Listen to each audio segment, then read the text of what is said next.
This is an overview of O'Reilly's Mine, published by Datasoft in 1983 and written by Mark Riley.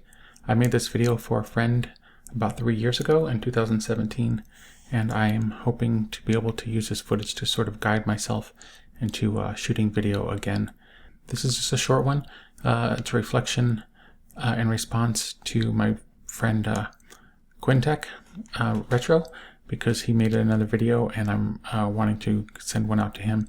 His video is on toys this time, from his some of it's from when he was younger, some of it's from the 90s, particularly Star Wars and Erector sets. If you're interested in that sort of thing, you might want to check out his latest video, which is from September 2020. And that's about it on my end. My next video is going to be combining the Texas Instruments 4A and the Atari 8-bit computer, my 130XE setup, and I'm going to play a little bit of Star Raiders.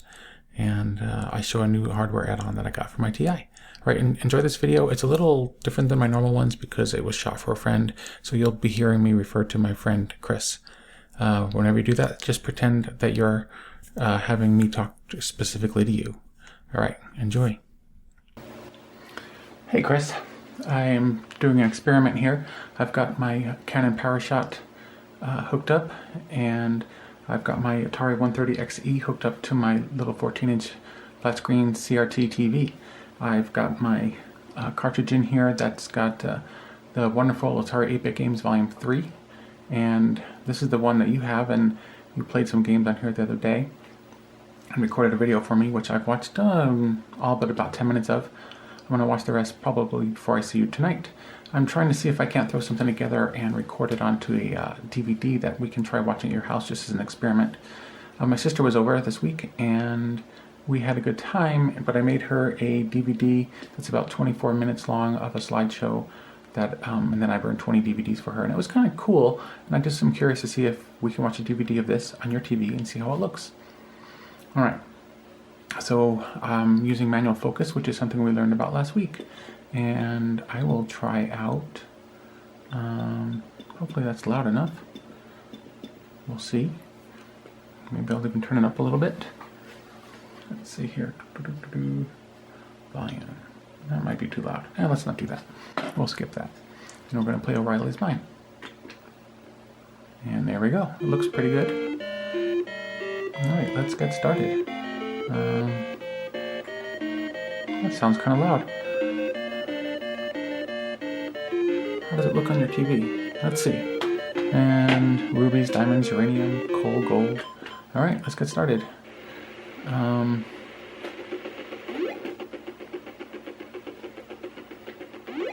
don't play like you do. I just try to get the stuff.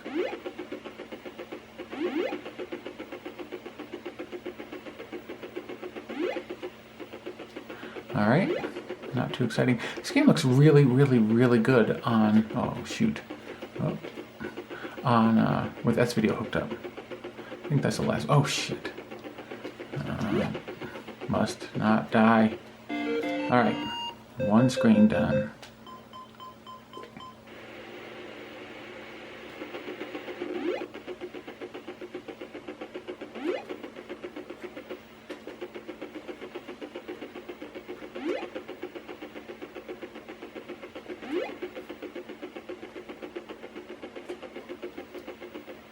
Ah, crap.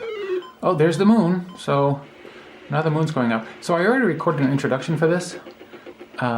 And let's see if I can't get the timing right for this guy. Oh, got it. That was the first time. It's the first time I tried to blow anybody up. So the Atari, I mean, with S-Video looks, if you could see how clear this looks on my TV. Oh, crap. Man, mostly I'm not paying any attention to what's happening here, so.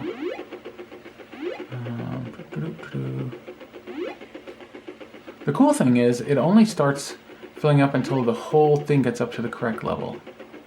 There's the moon going up. So it's kind of like a time limit in this game, I guess. I mean, not exactly, but dang close. Why don't I just keep going like this? Maybe I can spell my name.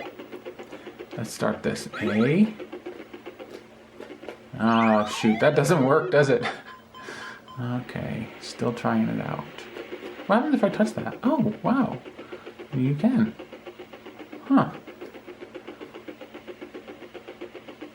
now it's going to rise. See if I can't do something interesting here. Nope. So 1, 2, 3. Okay, well, so that's about it. I was just curious to see how this would look. I guess I still have another guy, so I'll continue playing real quick. But I was just curious to see how it would look in this game.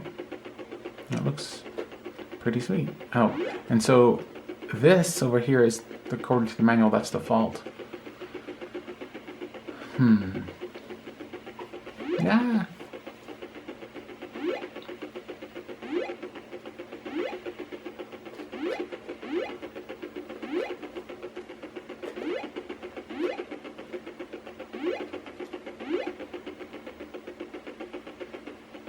Can I get everything? Nope.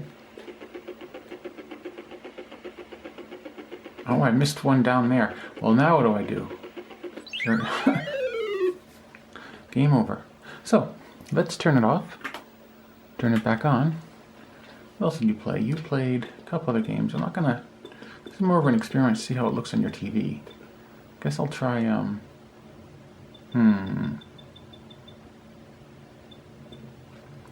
Diamond Mine. Ghostbusters! Mr. Do's kind of fun. Master Lamps looks really cool.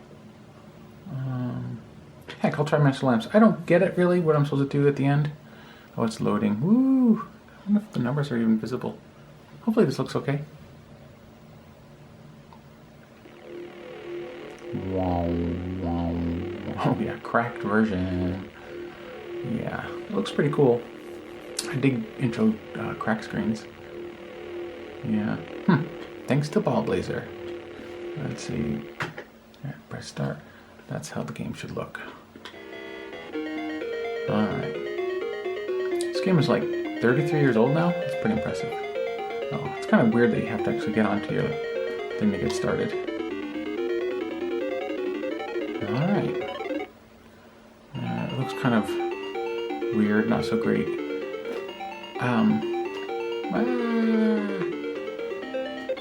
That's enough of that. Alright, well, I'm going to stop the video. I just want to see how this looks on your TV. Hopefully it looks good. Hey Chris, I thought I'd try to make a video today of O'Reilly's Mine. I'm not sure if I'll be able to get this to you tonight when we actually hang out for the first time over at your place for, it's been quite a few years. Or a few years? It's been a while. Seems like it's been years. I went on to Atari Mania and I printed out the manual in the box for O'Reilly's Mine, and I think the back of the box for O'Reilly's Mine is pretty amusing, so I'm going to read it here to you. Prospectors and miners have made fortunes overnight deep within the enchanting mother-lode country of California. Their wild tales of buried treasure still excite your world dazzled by easy money. One such miner is a mad Irishman named Timothy O'Reilly. He's in search of coal, oil, gold, rubies, and diamonds. You'll guide him through the mysterious depths of the earth as he attempts to dig up hidden riches. But watch out! Deathly dangers. That's right, it says deathly, not deadly. Dangers and unknown creatures lurk there also. He's disturbed their peace, building his mine shaft, and now they want revenge. And since they haven't had a miner to eat in many years, they're more than just hungry. Being wise and cunning, O'Reilly's prepared. So let's back up here. He's crazy, he's mad, but he's wise and cunning. So he's prepared for being wise and cunning. O'Reilly's prepared, for he's brought dynamite along. He must set his explosions at exactly the right time, though, or risks drowning in a rushing subterranean river. You'll need the luck of the Irish to stay alive and make your fortunes playing O'Reilly's Mine. So yeah, not too exciting, but kind of interesting. It's kind of funny because the back of the manual actually has a description of the game too, which is pretty different. And it says, O'Reilly's Mine. Grab your shovel and start digging for hidden riches to make your fortune in the deep mine shafts of the California gold country. As you search for gold, rubies, diamonds, coal, and oil buried deep in the earth, beware of concealed danger that's close on your heels. Just to make something clear here, now you could probably dig for gold, rubies, diamonds, coal. As far as I know, you can't dig for oil. I mean, I guess you could. You could encounter like a oil, but I don't think you can just grab it with your hands and be like, put some oil in my pocket. What do you know? Anyway, it continues. A gushing underground river and hungry river monsters threaten your dig at every turn. Anticipating the dangers, you've entered the mine prepared with a threat of your own. Dynamite! Plant the dynamite carefully so that its debris will block the monster's passage. excuse me, so that the debris will block the monster's pathway as they chase you. Whew. Can't read for crap. You have a limited number of sticks, so correct timing is essential, and don't reverse your direction too soon or the dynamite will destroy you. As you progress to higher levels of play, the speed of the water and the number of monsters increases, and always beware, as the moon rises, the monsters become even more dangerous. Oh! I didn't realize that's why that happens. It's a good thing I read the manual. Woo! I always thought that was a cool graphic, but I didn't realize it had to do with the speed of the game. And you mentioned in your video that you're like, well, what was the programmer thinking about making the game so difficult as it increases and makes it more hard? But maybe we just have to pay attention to the moon, and that's how to take care of that. I did notice someone made a comment, or a few people made comments on Atari Mania in the little section on the side, and they said that after level 25, the game never gets harder, which is kind of a problem because it's, for them anyway, it's too easy and you can just play forever. I don't think I'm going to have that problem, but who knows, maybe I will. So right now you're probably watching me play a game while I'm reading all this crap, so hopefully you're not bored to death. So this game, it requires a 400, 800, and only requires 16K, on a disk drive and a Atari 410 program recorder, which is, if you only had 16K and a disk drive, that you'd be pretty limited, so it's pretty amazing that it probably worked with that. It says here that the joystick is optional, so does that mean you can play it with the keyboard? Oh, you sure can. The keyboard play would be the 4 arrow keys. It moves them around, and you press the shift key for the dynamite. Man, so you could really play this game from tape on a 16K Atari 400, and that's it. You don't even need to have a joystick. Imagine playing on that stupid Atari 400 like membrane keyboard. Man, it tells you how to load the game. Not something I'm going to discuss here. Game controls. Joystick. Push the joystick forward. Well, it tells you how to move around. And tells you how to enter your high score too. Special keys option. It lets you select number of players. Select. You can choose your level of play. You can select among the levels up to 2 higher than the one you currently are at, which is pretty neat. I didn't even realize that. Escape pauses the game. Start begins the game. And system reset will bring you back to the title screen. The strategy for this game is, as O'Reilly, the fearless miner, you must travel swiftly through the... Man, Chris, I need to put on my dang glasses. I have to say, this the scan is in about 72 dpi or something like that, and having printed it out, it's not so great. But I did put on my glasses, and I can actually sort of see it now. And it says, as O'Reilly, the fearless miner, you must travel swiftly through your mine to capture all of the buried treasures and return safely home again at the top of the mine shaft. You must avoid being drowned by the onrushing water and being eaten by the river monsters. You may set dynamite charges behind you to block the monster's pathway, but remember that the debris can be washed away by the water. You have 5 to 9 sticks of dynamite at easy levels and 2 to 5 sticks on more difficult levels. Time the explosion so that the monster is completely destroyed and you will score extra points. At lower levels of difficulty, from 1 to 3 monsters will appear in the mine. At higher levels, 3 monsters will appear. There is no time limit while playing O'Reilly's Mine, but beware. The speed of the water changes with the level of play. In addition, when the moon rises, the monsters move faster through the mine shaft, and one treasure is transformed into a deadly skull and crossbones, which is what your problem was in your... So as the moon rises... So I guess if you take too much time, you're going to have an increased level of getting killed, which is, I guess, typical of pretty much all the video games out there. Remember, the water will always rise to the highest level you dig in the mine. You will not be able to dig beyond the, quote, fault line on either side of the mine. Points. Oil is worth between $1,500 and $5,000. Gold bars are worth between $2,000 and $7,500. Rubies are worth between $2,800, or $8,000 I mean.